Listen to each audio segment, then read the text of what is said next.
ततः इयं भोजेषु यज्ञस्व अस्माकं मुदितं कृधि।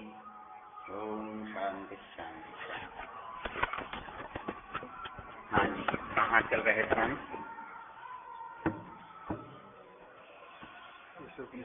ईशोपनिषद संपूर्ण हो गया।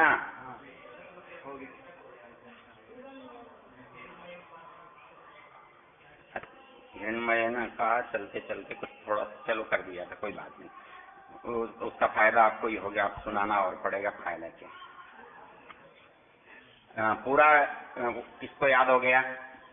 आपको नहीं हुआ जी? 1 2 3 4 क्या बात, हुआ कि नहीं हुआ? सिर्फ हो जा रहे हो क्या? वो हो गया। 5 6 7 8 9 10। तो आपने कितने विद्यार्थी? 17 में से 10 को हो गया है। बाकी को कब हो जाएगा? नए हैं, चलो उनकी मदद कर देना। तो 10 सुना सकते हो? सुन लेना एक दूसरे से परस्पर। कौन सुनेगा? सुनने की जिम्मेदारी किसकी होगी? आप लोग। इन सब से पूरा सुन लेना। अच्छा, इसका अच्छा मतलब आपने याद किया, इसका प्रमाण क्या होगा कि जो याद किया है ना उसको बिना देखे आप लिख दो, तो उससे पता लग जाएगा कि आपने सही याद किया है या गलत याद किया है। ठीक है, तो पहले सुनाने का काम कर देना और फिर उसके बाद लिखने का कर देना।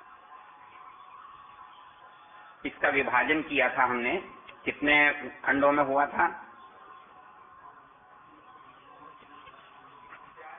4 में। पहले क्या था? पहले ईश्वर के बारे में, बहुत बल्कि 3 सिद्धांत के बारे में था। सिद्धांत के बारे में पहले मंत्र में था। दूसरा भी मतलब मनुष्य के जीवन से संबंधित है, तीसरा भी। आगे के 5 मंत्र ईश्वर के स्वरूप के बारे में हैं। आगे के 5 मंत्र ईश्वर के स्वरूप के बारे में है। उसके बाद 3 विद्या और अविद्या के बारे में, और 3 विद्या और अविद्या का अर्थ दिया था नहीं मालूम, वो बता रही थी, आपका काम चल जाएगा। ये परा और अपरा क्या होता है? शुद्ध और अशुद्ध होता है। हाँ जी, ये परा और अपरा क्या है?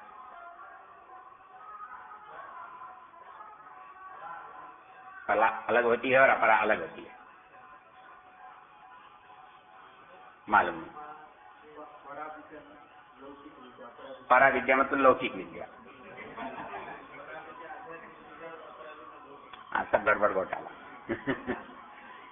तत्र अपरा ऋग्वेदो यजुर्वेद सामवेदो अथर्ववेद शिक्षा कल्पो व्याकरणम छंदो निरुक्तम ज्योतिषमिति। इसका नाम है। परा और अपरा का पता नहीं है।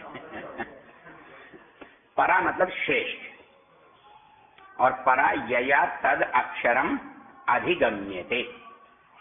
परा वो है जिससे उस अक्षर की प्रतीति होती है, और उस अक्षर की प्रतीति का मतलब होता है जिसके लिए ये शास्त्र बना है।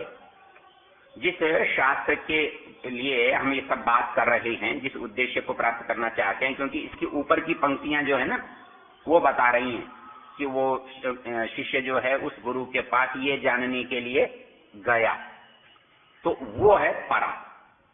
और जो हमारी दूसरी है वो है तत्र अपरा ऋग्वेदो यजुर्वेद। तो आपकी अशुद्ध ज्ञान या अविद्या ज्ञान को अपरा मानोगे तो ऋग्वेद यजुर्वेद सब अविद्या में आ जाएंगे, और वो उस अविद्या में नहीं है जिस अविद्या का अर्थ हम लेते हैं। तो तत्र अपरा ऋग्वेदो यजुर्वेद सामवेदो अथर्ववेद। तो ये जितना वैदिक ज्ञान है, मतलब ये संसार के अंदर जो काम करने के लिए है, ये सब क्या है? अपरा विद्या है। और परमेश्वर की प्राप्ति का जो उपाय है वो परा विद्या है। तो संभूति और असंभूति क्या है? हाँ, इसको व्यक्ति समझे। हाँ माता जी, कुछ आप कह रहे थे, आप बताओ क्या है संभूति असंभूति?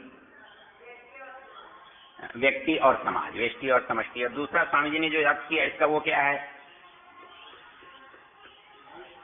कारण प्रकृति और कार्य प्रकृति, अर्थात जो केवल कारण की उपासना करते हैं वो भी गलत हैं, केवल कार्य की उपासना करते हैं वो भी गलत हैं। मतलब बिल्कुल ये इस तरह का है कि किसान सारे अनाज को बीज भी नहीं बना सकता और बिना बीज बनाए सारे अनाज को वो खा भी नहीं सकता।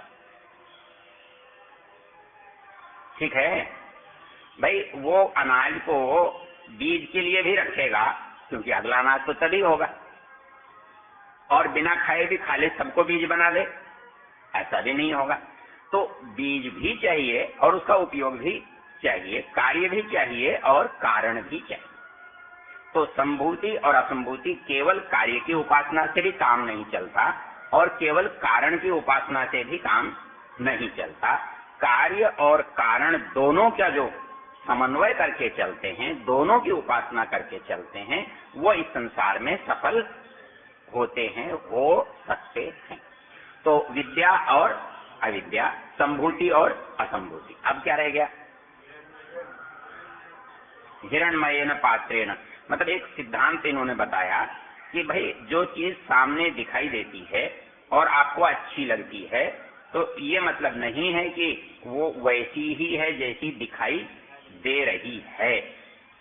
मनुष्य क्या है, जो अच्छा सा नहीं लगता उसको पटक देता है। आजकल कभी आप सब्जी मंडी में जाओ तो हरे रंग को भिंडी पर, टिंडे पर, लौकी पर खूब छिड़क देते हैं, तो वो लौकी कैसी लगती है? एकदम हरी लगती है और आप सोचते हो बड़ी ताजी है, अभी ले लेनी चाहिए। और चाहे वो केमिकल जो है आपके लिए जीवन के लिए भी घातक हो जाएं। ये क्या है? हिरण्मयेन पात्रेण, चमक के पीछे जाना। हम ये मान लेते चमक के पीछे जाना वैसे बुरा, पता है क्यों नहीं है? चमक प्रकृति के स्वाभाविक जब होती है तो वो ताजगी ही बताती है। मतलब लाल चेहरा नहीं हुआ तो लिपस्टिक या पाउडर या पोत के लाल बन गए, लेकिन मूल बात क्या है कि लाल होना वो प्राकृतिक चीज है। मतलब वो सुंदर क्यों लगता है कि ऐसा होना चाहिए, लेकिन ऐसा हुआ नहीं तो उसको ऐसा दिखना चाहिए। होने और दिखने में कुछ अंतर है? नहीं है। तो होने में जब हमारा वश नहीं चलता तो हम अपना वश दिखने में चलाते हैं। तो कम से कम नहीं है तो कोई बात नहीं, दिखे तो सही। और होने और दिखने का फर्क है, इसे क्या कहते हैं? इसे पाखंड कहते हैं, और कुछ भी नहीं है पाखंड। मतलब जो चीज जैसी नहीं है उसको वैसा दिखाना या दिखना, ये पाखंड है। मैं विद्वान तो हूं नहीं, पर झाड़ता बहुत है, इसी वजह से बड़ा विद्वान है, ये पाखंड है। मैं धनवान हूं नहीं, जेब में टका ही नहीं है, पर ऐसे दिखाता हूं जैसे बहुत पैसा है। तो ये जो नहीं है और होना दिख रहा है, ये पाखंड है। तो उसको ये कह रहा है कि हिरण्मयेन पात्रेण सत्यस्यापि हितम मुखम। जो यथार्थ है, जो वास्तविक है, उसकी तह तक पहुंचने की जरूरत है। सामान्य रूप से जो सामने है उतना ही यथार्थ नहीं है या वही यथार्थ नहीं है। हमारी स्वाभाविक प्रवृत्ति, हम मनुष्य का स्वभाव यह है कि जो सामने है उसे सच मान लेता है। मनुष्य का स्वभाव है, सरलता है। तो इसलिए आदमी क्या करता है कि इसका सच मानने का स्वभाव है, इसलिए इसको ऐसा दिखो ताकि ये सच मान जाए। अब गहराई में कौन जाएगा? गहराई में तो कोई, जिसके पीछे वो हमारे गर्ग जी जाएंगे, दूसरा कौन जाएगा? हमारा ब्रह्मचारी जाकर कह देगा बस ये तो ऐसा है, लेकिन वो पूछेंगे ऐसा तो नहीं है, दूसरी दुकान में तो काम का है, वहां क्या होगा? तो वो क्या है? हिरण्मयेन पात्रेण, मतलब विश्लेषण करना, विश्लेषण करके तह तक पहुंचना। वो जो तह तक पहुंचने की प्रवृत्ति है, उसके लिए वेद कह रहा है रुक मत जाओ, जैसा है वैसा ही मत मान लो। इसके बारे में मैंने आपको दो बातें कई बार बताई हैं, याद हो तो। क्या बताई? दो बातें सदा याद रखो कि जब किसी से साथ लड़ाई हो या किसी का पक्ष लेना हो तो दूसरे पक्ष को भी सुन लो। हाँ, वानप्रस्थी जी तो वानप्रस्थी जी हैं, मतलब मैवम वोचत तत्वम ही दुष्प्रापम पक्ष संशया। आचार्य चरक का वचन है कि पक्ष मत बनो, पक्ष बनोगे तो तत्व से दूर हो जाओगे, निर्णय से दूर हो जाओगे। कोई भी वकील कितना भी लायक हो, वकील तो जज से लायक हो सकता है, लेकिन मानी किसकी जाती है? जज की या वकील की? क्योंकि वो तटस्थ होता है। वो तटस्थ नहीं होगा तो मानी नहीं जाएगी। इसलिए तटस्थ होने की बात कर रहा है, पक्ष बनने की बात मत करो, पक्ष बनने के पीछे मत जाओ। पक्ष बनने के लिए करना क्या पड़ता है कि जो सामने है उतने से संतुष्ट नहीं हुआ जाता, विश्लेषण करना पड़ेगा, उसके तह में जाना पड़ेगा, दोनों पक्ष सुनने पड़ेंगे। तो इसलिए कहता है कि संसार में आप रहो, बड़े प्रेम से रहो, लेकिन कोई बात आपके सामने आती है बिल्कुल वैसा ही मत मान लो, एक बार में ही मत मान लो, उसको थोड़ा सा विश्लेषण करने का अवसर लो। तो हिरण्मयेन पात्रेण सत्यस्यापि हितम मुखम, वो क्या कहता है कि भाई तत्वम हे पूषण तत्वम अपावृणु, अरे यार उस ढक्कन को एक बार उघाड़ कर देख, असलियत का पता चल जाएगा। तो इसलिए संसार का भी एक ढक्कन है, संसार का आकर्षण भी हिरणमय है। अब इस संसार का जो आकर्षण है इसके पीछे देख, इसके पीछे क्या चीज है, वो यदि देख लेगा तो ईश्वर दिखाई देगा। उसके सामने तो ये ढका हुआ है। मतलब एक रोचक बात क्या है, वेदांत जब नवीन वेदांती ये कहता है कि ये सब ईश्वर है, तो वो केवल बाह्य रूप को देखकर कह रहा है। लेकिन जब पुरातन वेदांत का शब्द कहता है कि ये सब ईश्वर है, तो वो पीछे का रूप देख करके कह रहा है कि हर चीज के अंदर ईश्वर है। तो जिसके अंदर ईश्वर है वो ईश्वर ही है, उसमें क्या खास बात है? ठीक है ना भाई, ये बहुत विद्वान है, तो ये विद्वान है तो क्या इनका शरीर विद्वान है? नहीं है। तो ये जो तादात्म्य संबंध है, ये तादात्म्य संबंध जो है वो दो रहते हुए भी एक का बोध कराता है तो दो, लेकिन ये तादात्म्य, जैसे उसका उदाहरण अपने साहित्य में क्या देते हैं, मंचाह क्रोशंती, मचान पुकारते हैं। अब खेत में जाकर देखो, जिन दिनों बाजरा ज्वार हो रहा होगा और मचान खूब पुकारते होंगे, तो क्या मचान पुकार सकता है? नहीं पुकार सकता। तो कौन पुकारेगा? मंचस्थाः पुरुषाः प्रोशंती, जो मचान पर बैठा हुआ रखवाला है वो चिल्ला रहा है। अब कह रहे हो मचान चिल्ला रहा है? तो ये जो बात है वो तादात्म्य संबंध, वही बात संसार में है। मतलब संसार के पीछे क्या है और संसार के सामने क्या है? संसार के सामने तो भौतिकता है और संसार के पीछे ईश्वर है, सीधी सी बात है। तो केवल संसार को देखकर चलोगे तो भौतिकता से ही चलना पड़ेगा। अरे हटा दो ढक्कन को, पीछे कौन दिखाई देगा? वो महाशय जो इसको चला रहा है। तब आपको समझ में आ जाएगा तत्वम को सत्य धर्माय दृष्टये।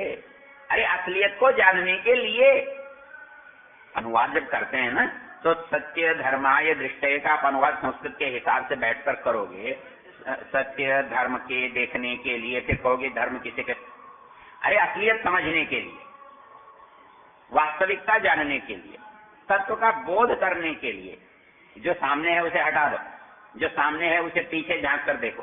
अरे पीछे झांक कर देखो तो कठोपनिषद की भाषा में क्या बोलोगे? परांग की खानी व्यतन स्वयंभू तस्मात् परांग पश्यति नान्तरात्मन। बाहर देखना बंद कर दोगे और अंदर देखने की कोशिश करोगे, तो जो बाहर दिख रहा है वो अंदर नहीं है, और जो अंदर है वो बाहर दिख नहीं रहा है। यही तो कह रहा है ये, इसके अतिरिक्त तो कुछ नहीं कह रहा है। तो हिरण्मयेन पात्रेण सत्यस्यापि हितम मुखम तत्वम पूषण। ढक्कन भाई जिधर है उधर से ही खोला जाएगा ना, वो यो लगा हुआ है तो इधर से खोला जाएगा, और अंदर की तरफ लगा हुआ है तो इधर से खोला जाएगा। तो ढक्कन ही तो खोलना है। तो एक ढक्कन बंद करने से दूसरा खुलता है। आप इधर की तरफ खोलते हैं तो संसार में खुलता है, और इधर बंद कर देते हैं उधर अपने आप खुलता है। तो ये ढक्कन खोल के देखो, असलियत को देखो तो पता लग जाएगा। तो वो यहाँ हिरण्मय, मतलब हिरण का अर्थ क्या दिया था? हिरण्य का अर्थ आकर्षक। हित रमणम भवती, हृदय रमणम भवती, हृदय हारी भवती, जो हृदय को हरण कर लेता है, मतलब इसकी चमक जो है वो अपनी ओर आकर्षित कर लेती है, सबको अपनी ओर खींच लेती है और हितकर लगती है, इसलिए इसको हिरण्य कहते हैं। तो ये कहता है कि आकर्षण तो है संसार में, मतलब वेद की बात क्या है सबसे मजेदार, वो ऐसे शब्दों का प्रयोग नहीं करता जिसको आप यूं ही बदल दोगे उठा। इसे स्वर्ण में कह देता तो क्या उतना मजा आता जितना हिरण में कहने में आ रहा है। मतलब जो बात सुवर्ण में केवल एक बात कह देता, वो सु मतलब अच्छा वर्ण, मतलब रंग, अच्छा रंग, अच्छा रंग पर्याप्त तो नहीं था, पूरी बात तो नहीं कह रहा है।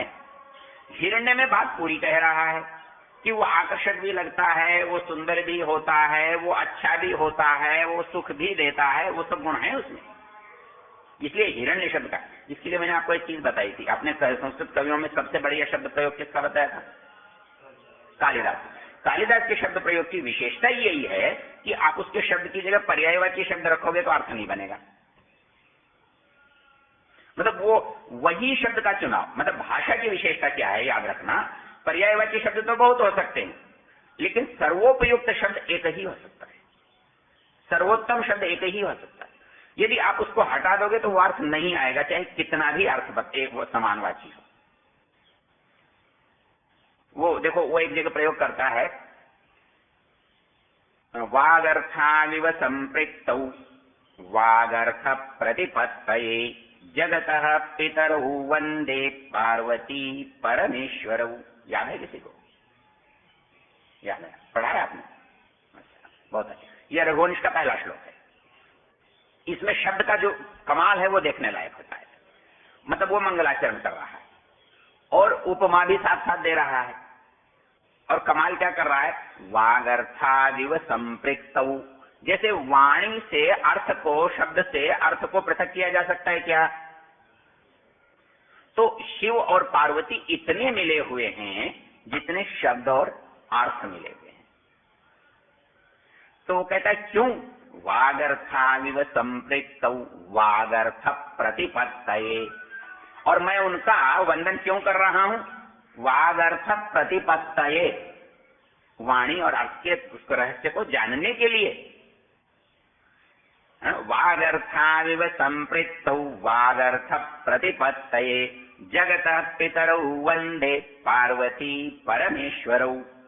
मतलब उपमा को ऐसे अद्भुत ढंग से देता है, स्त्रीलिंग होगी तो स्त्रीलिंग की देगा, पुल्लिंग होगी तो पुल्लिंग की देगा, मतलब उसकी उपमा को आप बदल नहीं सकते। हर बात अच्छा समझने का दुनिया में सबसे बेहतर तरीका क्या है? और कोई तरीका नहीं है जिससे कोई किसी को समझा सके। वो केवल एक चीज समझाता है, उपमा से, क्योंकि देखा नहीं है तो बिना देखी वस्तु को समझाओगे कैसे? देखी हुई वस्तु से। तो देखी हुई वस्तु से जब बिना देखोगे समझाओगे तो समझाना बहुत आसान हो जाएगा। अब किसी भी बच्चे को आप कैसे समझाते हो? बिना देखी वस्तु को देखी हुई वस्तु से समझाते हो। तो देखी हुई वस्तु से समझाना, यही तो उपमा है। और उपमा क्या है? इसके अतिरिक्त कोई उपमा है नहीं। तो इसलिए जानने और जनाने का जो साधन है वो है, और इसमें कालिदास को महारत हासिल है। देखो एक तो पंक्ति याद आई मुझे, वो वर्णन कर रहा है। क्या वर्णन कर रहा है? कि दिलीप के कोई संतान नहीं है, वो वशिष्ठ ऋषि के आश्रम में गया है उनसे पूछने के लिए, और पूछने के बाद वो ये कह रहा है कि मैं, ऋषि ने कहा यहाँ तपस्या करो, नंदिनी की सेवा करो, गाय की सेवा करो, ईश्वर चाहेगा तो होगा। तो वो गाय की सेवा में राजा और रानी दोनों लगे हुए हैं।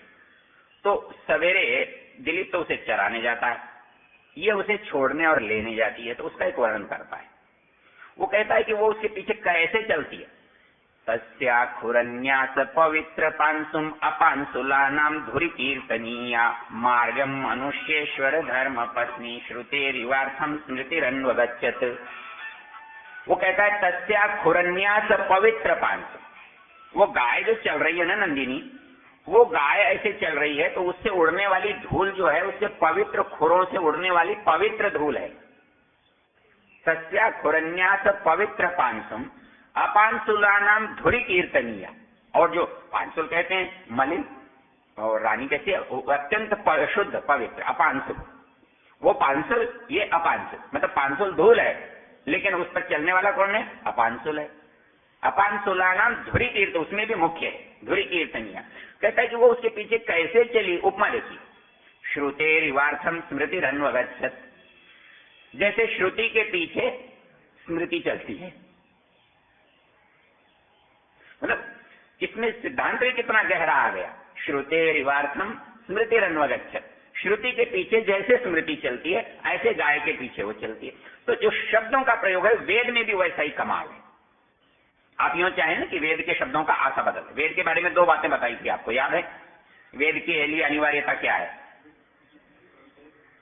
मतलब एक तो आप पर्यायवाची शब्द नहीं बदल सकते, और दूसरा आनुपूर्वी नहीं बदल सकते। आनुपूर्वी मतलब नहीं, क्रम, क्रम, अग्नि, नीले, पुरोहितम, उसमें वर्ण क्रम, शब्द क्रम, सब क्रम। मतलब वेद का न तो क्रम बदला जा सकता है और न ही अग्नि की जगह वन्नी किया जा सकता है, क्योंकि वो अर्थ कर दोगे तो जिस उद्देश्य से वो शब्द वहां रखा है वो नहीं रहेगा।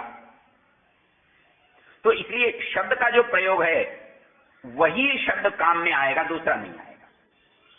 ये उसकी विशेषता है, क्योंकि काव्य की विशेषता, किसी के कथन की विशेषता ये होती है कि वो बात को ऐसे शब्दों में कहे जो उसके समस्त भावों को एक साथ प्रकट कर दे।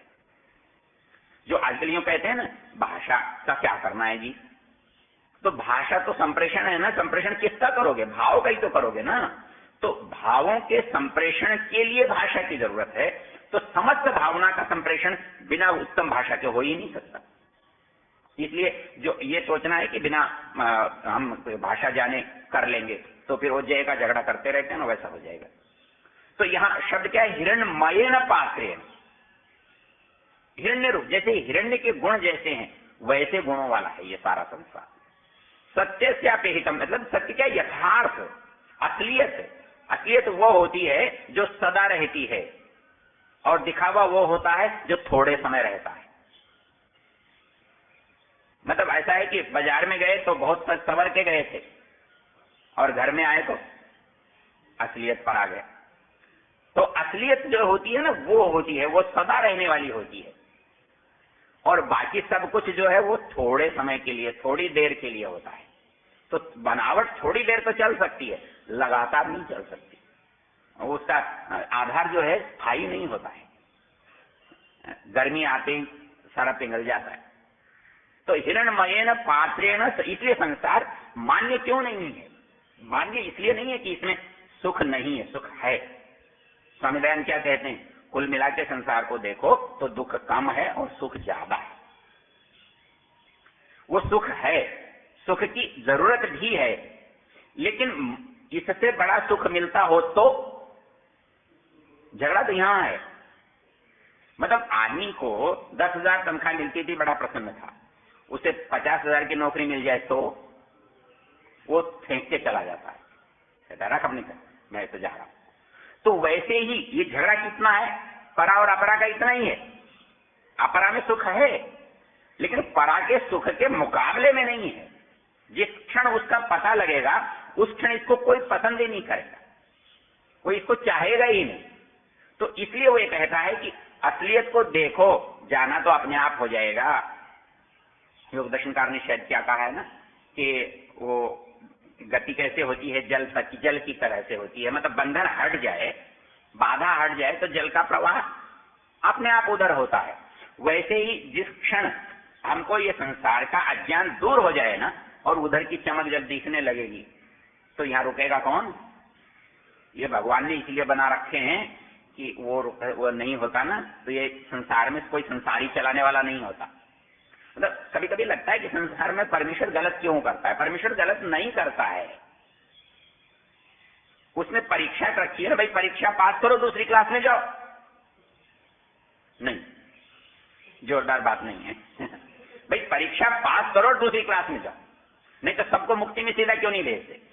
परीक्षा पास। और परीक्षा क्या है? मतलब संसार में जो है उससे बेहतर को खोजना है। वो जिस दिन खोज लोगे उस दिन ये अपने आप छूट जाएगा, दूसरी क्लास में शामिल हो जाओगे। तो इसलिए ये कहता है कि यहां रहते हुए खोज करो। उस खोज करने के लिए ये मंत्र है सत्य धर्माय दृष्टये। उस असलियत को जानने के लिए अपावृणु जो सामने दिखाई दे रहा है उसको उठा दो एक बार, उस ढक्कन को हटा दो एक बार, और तभी वो चीज आपको पता लगेगी। और वो यही कह रहा है, दूसरे में तो कोई विशेष बात ऐसी है नहीं। ये कहता है कि जो कुछ सामने हमको दिखाई दे रहा है, जो सबसे ज्यादा चमकीला दिखाई दे रहा है, जो सबसे बड़ा दिखाई दे रहा है, जो सबसे अच्छा दिखाई दे रहा है, अरे उसमें भी तो तू ही है। मतलब उसका बड़प्पन अब उससे नहीं है, उसका बड़प्पन उसमें जो है उससे है। एक आदमी कल तक सड़क पर घूमता था, आज उसे एक पद पर बैठा दिया, लोग सलाम बजाने लग गए, कहते हैं बहुत बड़ा आदमी है, बहुत बड़ा आदमी है, बहुत बड़ा आदमी। कौन बड़ा आदमी? आदमी तो उस दिन गली में घूम रहा था, उस दिन भी था, तो उस दिन तो बड़ा नहीं था। बड़ा तो बोले इसने पद ने बना दिया, तो उस पद में जैसे ही चला गया वो बड़ा हो गया। तो ये संसार में जो भी बड़ा है उसका बड़प्पन क्या? उसके अंदर बड़ा है, उसके अंदर जो सबसे बड़ा है उसके अंदर उससे बड़ा बैठा हुआ है, जिसके कारण वो उसको बड़ा बना रहा है। यदि वो बड़ा उसके अंदर नहीं हो तो इसमें बड़प्पन किसका क्या होगा? बड़ी अच्छी बात कही है एक जगह कालिदास ने। वो कहता है कि देवासुर संग्राम हुआ, देवासुर संग्राम हुआ तो महाराजा दुष्यंत जो थे वो इंद्र की तरफ से उनसे लड़ने गए, तो खूब लड़ाई लड़ी और इंद्र को जिता दिया। तो इंद्र ने पीठ ठोकी, वाह भाई तो बहुत अच्छा आदमी। तो वो कहता है मैं क्या अच्छा हूं साहब, अरे आपने मुझे बुला लिया इसलिए मैं अच्छा हो गया। यदि आप मुझे बुलाते नहीं, आप मुझे इस काम पर रखते नहीं, तो मैं क्या अच्छा हो जाता? तो अच्छे तो आप हो, है ना। इसका श्लोक देखो, न तुम धुरी ना करिष्यत। वो कहता है कि मैं, याद आता तो बताओ, मैं जो बड़ा हूं, मेरा बड़प्पन तो आपने मुझे अपना सारथी बनाया। तो ये जो सूर्य है इसके घोड़े प्रकाशक हैं, कहते हैं भाई सूर्य के घोड़े सूर्य को लाते हैं, सूर्य के प्रकाशक हैं। अरे प्रकाशक तो तब होते ना जब घोड़े को कोई अपने रथ में लगाता। तो इसलिए आप जो है ना, आपने मुझे इसका उत्तरदायित्व तो सौंपा, इसलिए आप बड़े हैं और आपके कारण से मैं बड़ा हो जाता हूं या मैं बड़ा समझ लिया जाता हूं। तो वही ये कह रहा है कि संसार में जो भी बड़प्पन है, इसको दूसरी भाषा में देखोगे, केनोपनिषद में आएगी इसकी चर्चा। प्राणस्य प्राण ईश्वर, गायत्री मंत्र में क्या कहते हो, भूजो प्राणों का भी, मतलब प्राण क्या है? जो वर्तमान अस्तित्व है ना, जैसा जो रूप दिखाई दे रहा है ये प्राण के कारण दिखाई दे रहा है। उसके अंदर एक जीवनीयता है जिसके कारण से वो रूप बना हुआ है, और वो जीवनीयता खत्म हो जाए, हट जाए, कम हो जाए तो बेचारी की शक्ल ही बिगड़ जाती है। तो वो क्या है? प्राण का भी प्राण है, जो जीवन का सबसे बड़ा आधार है। और दुनिया में कोई तूफान आ रहा है, कोई आंधी आ रही, कोई हवा चल रही है, कोई पानी बरस रहा है, ये किसी शक्ति से हो रहा है। और इस शक्ति के पीछे कौन सी शक्ति है? वो है प्राण का भी प्राण। तो मैं आपको श्लोक कौन सा बता रहा था, वो सिद्ध्यंति कर्मसु महत्स्वपि यन्नियोज्य। सिद्ध्यंति सफल होते हैं, जो बड़े कामों में लगाए हुए जो लोग सफल होते हैं। सिद्ध्यंति कर्मसु महत्स्वपि यन्नियोज्य संभावना गुणमवे ही तमीश्वराणाम। अरे लायक जिसने समझा है उसकी योग्यता समझो। सिद्ध्यंति कर्मसु महत्स्वपि यन्नियोज्य संभावना गुणमवे ही तमीश्वराणाम। मतलब मालिक की योग्यता समझो कि वो पहचान रहा है कि इसको इस काम के लिए लगाया जाना उचित है, चाहिए। सिद्ध्यंति कर्मसु महत्स्वपि यन्नियोज्य संभावना गुणमवे ही तमीश्वराणाम। कथम वा भविष्य दरुण तमसाम विवेत्ता तम चेत सहस्र किरणों धुरिना करिष्यत्। अरे ये तमचेत सहस्र किरणों, यदि सूर्य ने उसे सारथी नहीं बनाया होता अरुण को, तो वो अरुण इस अरुणिमा को लाता कैसे? उसका रथ मिला है तो ये अरुणिमा प्रकट हो रही है। तो वही बात ये कह रहा है कि इसके जो पीछे है उसके महत्व को हम समझें। तो ये कहता है कि ये तेजो यत्ते रूपम कल्याण समम। आपकी घड़ी तो है नहीं सामने, हो गया, चलो हो गया। तो असौ पुरुष तो अहम अस्मि, और जो उसमें है ना वो मेरे में भी है। सत्य अहम अस्मि, जो उसमें बड़प्पन है ना वो बड़प्पन मेरे अंदर भी है। मतलब मैं जो बड़ा हूं वो उसके बड़प्पन से हूं, उसके होने से हूं। ये उसके होने से हूं, जिस दिन ये अनुभूति मुझे हो जाएगी उस दिन तो मैं अपने आप बड़ा बन जाऊंगा। तो ये जो सिद्धांत है वो बहुत ही अच्छा, बहुत ही मतलब एकदम समझ में आने लायक, और इसमें संसार की वास्तविकता, आवश्यकता, उपयोगिता और इसकी साधनता, ये सब बातें इस मंत्र में आती हैं। एक मंत्र बचा है, उसको कर लेंगे। ओम द्यौ शांतिरंतरिक्षं शांति पृथिवी शांतिरापः शांतिरोषधयः शांति वनस्पतयः शांतिर्विश्वे देवा शांतिर्ब्रह्म शांति सर्वं शांति शांतिरेव शांति सामा शांतिरेधि। ओम शांति शांति। ओम।